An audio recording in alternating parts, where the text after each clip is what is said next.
Hi everyone, Ryan here from Fight Game Analysis, and today we're going to be talking about the upcoming fight between Tyson Fury and Dillian Whyte. But before we jump into that, if you've been enjoying the content, please go ahead and click on the like button and also subscribe to the channel. Really appreciate your support. Alright, this Saturday, we are almost there. We are about to see the big fight, Tyson Fury versus Dillian Whyte. Now look, I've said it before, I'll say it again, I think Tyson Fury is the best heavyweight of his generation. Okay? He went out there and he beat the man who beat the man who beat the man in defeating Vladimir Klitschko. Then he goes out there and defeats the most fearsome puncher, maybe in all of the heavyweight division, maybe of all of time in the heavyweight division, right? Certainly of his era, in Deontay Wilder. I think he beat him 3 times, right? But on the judges' scorecards or on the official score, on the official records, we'll say just knocked him out twice in the last 2 fights. Second and third one got stoppages in both times. So incredibly impressive performance in those ones. And then we've got Dillian Whyte on the other hand, a man who has seen a lot of success, very good fighter, but in a sport where we say there's levels to this, he hasn't quite operated at the level that we've seen out of Tyson Fury. All right, in his last 2 fights, he's 1-1. Looked really good in that first fight with Povetkin, was actually winning it in my opinion before he got caught with that left and got knocked cold, then comes back and gets in a very impressive stoppage against him in the rematch, kind of setting this whole thing up. I mean, look, we weren't really talking about Dillian Whyte fighting Tyson Fury for a long time. He was even, talked about for a while at the end of last year as fighting Otto Wallin. Okay, we were talking about Tyson Fury as potentially fighting Usyk. We were talking about Tyson Fury potentially fighting Anthony Joshua. Now all of a sudden we get Dillian Whyte. And look, this is a banger of a fight in a lot of ways. This is the biggest fight in British boxing history. Right, they're fighting at Wembley Stadium. 94,000 tickets sold. Man, that is insane. When is the last time we sold 94,000 tickets for a boxing match in America? I don't even know. I know the fights that come to my mind. I know Julio Cesar Chavez did it, but that was in Mexico. That's North America, but that was in Mexico. But actually in the United States, what do we got? I think Manny Pacquiao versus Joshua Clottey sold like 40,000 tickets down in Dallas.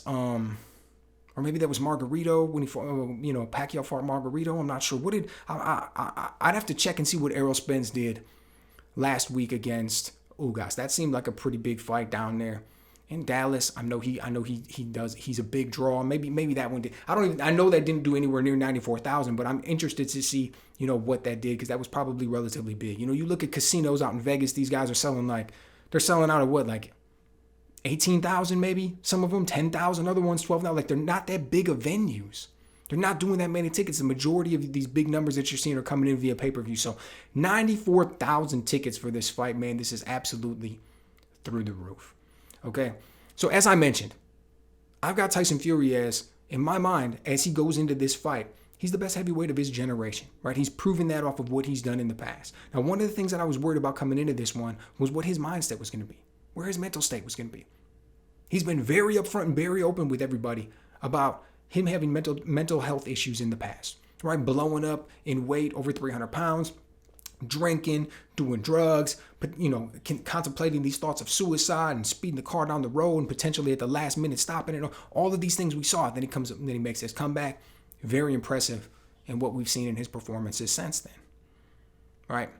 Now, one of the things that I think is most impressive is the way in which he changed up his style in these last 2 fights with Deontay Wilder. Deontay Wilder's this super feared puncher, this monstrous right hand. Tyson Fury said, I'm going to go to the power. His whole career, up to and including that first fight with Deontay Wilder, he's had this boxing-based style as on the outside, moving around. Incredible footwork, incredible movement, incredible upper body movement and head movement and everything for a heavyweight. Just the type of thing that you don't see from men that big. Oh, and to boot, he's 6'9". Like an 85-inch reach or something crazy. So just things that you don't see. But then in these last 2 fights, says, I'm going to flip it around. I'm going to the power. I'm going to smother that right hand. He's not going to get it off of me. I'm going to back him up. I'm going to beat him up. I'm going to get the stoppage. And he does it. He does it, man. He goes in there and he makes that change and he comes out with these super impressive victories. So now we're presented with somewhat of an enigma when we look at Tyson Fury if we're an opposing trainer trying to break him down. Like, what do we prepare for? What are we going to do? Well, we kind of get the tip off from Dillian Whyte and what he's going to do. Right, he's giving some of these interviews. It was this weird build-up, and the fight just keeps getting closer and closer, and we're not really seeing the media and the press about it and everything. And Dillian Whyte, he's out there, he's training in Portugal, and he's not flying out to places, he's not being there, and he's like, look, I'm feeling disrespected. This isn't the Tyson Fury show. We're both putting this on. I'm 50% of this event. People aren't giving me my due respect. I'll get there when I get there. I'll do what I do. So he comes out and he ends up giving this interview to like BT Sport. And you can tell right away he's talking all about, I want violence. I'm coming there to fight. This is what I do. Back when we had sparring, I put hands on your boy and all this kind of stuff. So you can tell what his mindset is going into this. He's not going in there to outbox Tyson Fury. He's not going in there to win all points over 12 rounds. And it's good because I don't think that he could.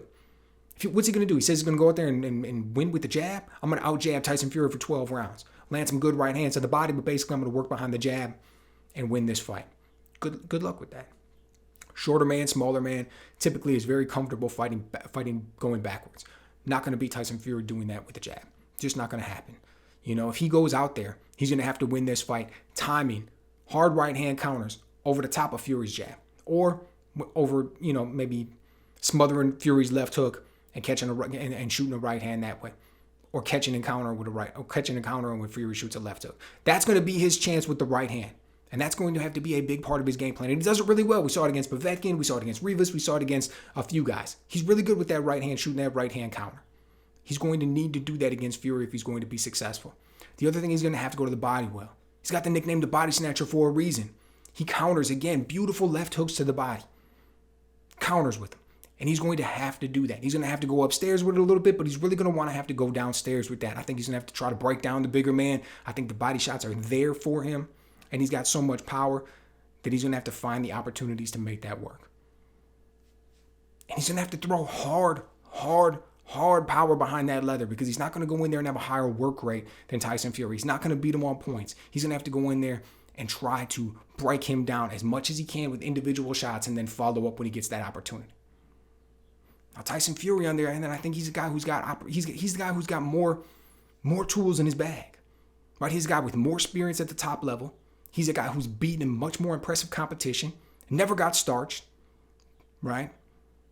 Dillian Whyte can't say that. He's particularly gotten dropped a lot in recent fights. Like I said, he got knocked cold 2 fights ago, and I think that he's got more nuances to his style. I personally think that he should come out there and box. When you think about how this matches up against Dillian Whyte, you think, well, he went out there and he walked down and backed up a bigger puncher in Deontay Wilder. And it's true when he did that. But he did that because it was the smart move. Deontay Wilder's got a big right hand. He wants to shoot it at distance. He's tall and long, just like Fury. He wants to get you on the end of those punches where there's the most power. So if you step inside of that power, you go to it. Even if you back him up, you take a lot of that danger away. Dillian Whyte's got the big left hook.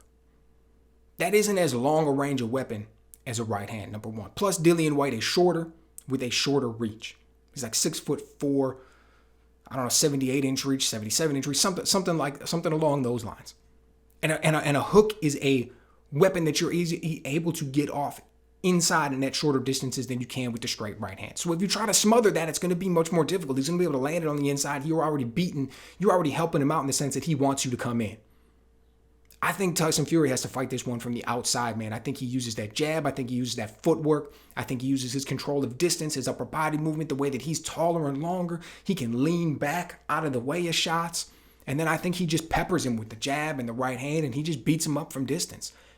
When he gets opportunities, when he gets chances, he comes in behind hard 1-2s. That's it. I think that's all he's got to do. Okay? If you look at Dillian Whyte's fight with Derek Chisora, I think that's an interesting one. Yeah, he ended up getting the win against Chisora, stopped him in the 11th round, but he was down on 2 of the judges' scorecards at that time. How was Chisora able to see success? He wasn't smothering his work. He was coming forward, applying steady pressure, working behind a jab, going to the body. That was it. And he was able to get a lot of work done. He was able to get underneath a lot of the shots that Dillian Whyte was throwing. But these were men who were right in front of each other. When you saw him see success against Rivas was able to back him up and walk him down a lot. He was able to work that jab a lot and see success. But ultimately, Whyte was able to get the win, but that was a man in Rivas who was right in front of him. Povetkin, a man who was right in front of him. He's got heavy feet. I don't think he moves that well. I think you can turn him. I think you can get angles. I think that in that sense, he's kind of tailor-made for Tyson Fury. You've got a guy who's taller, with faster hands, throws combinations well, really good footwork, really good upper body. I think it's gonna be really tough for Dillian Whyte to get this victory. The one thing that I was worried about was where Tyson Fury's head was gonna be at going into this fight, and that was because up in the build up to his last fight with Deontay Wilder, one of the things that he said was, "I'm worried myself. After I get this win over Wilder, what's next?" Without a big challenge out there, I worry what I'm going to do, because in the past, when I haven't had big challenges, I kind of go off the rails a little bit. So I was thinking, maybe he went off the rails a little bit. Maybe he's not taking Dillian Whyte serious. Maybe he's not training the way he should. Maybe he's going out there like he said he used to be doing and drinking pints of Guinness before he's going into his training sessions the next day, and he's not giving him the respect that he needs. But I'll tell you what, man, I saw him in this press conference, and there's just something in me that believes that he's going to show up, that he's going to be there, that he's got his head on straight, that he's focused, that this is going to be another win for Tyson Fury. And I'd be surprised if it goes the distance. I think he's going to be able to come out there. He's going to be able to look good. I think he's going to make Dillian Whyte miss with some big shots. And, Whyte will land some shots here and there, a couple little things. But he's going to have to reach with that right hand over the top of the jab.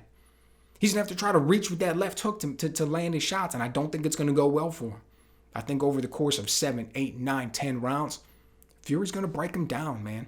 He's going to come in as the fight goes on. He's going to land some hard shots, probably end up getting a late stoppage. But who knows? We'll see. I don't jump out there and say things like that, for other than maybe here and there. Really, I just focus more on who I think is going to get the victory. And I think this one's Tyson Fury all day. So let me know what you guys think.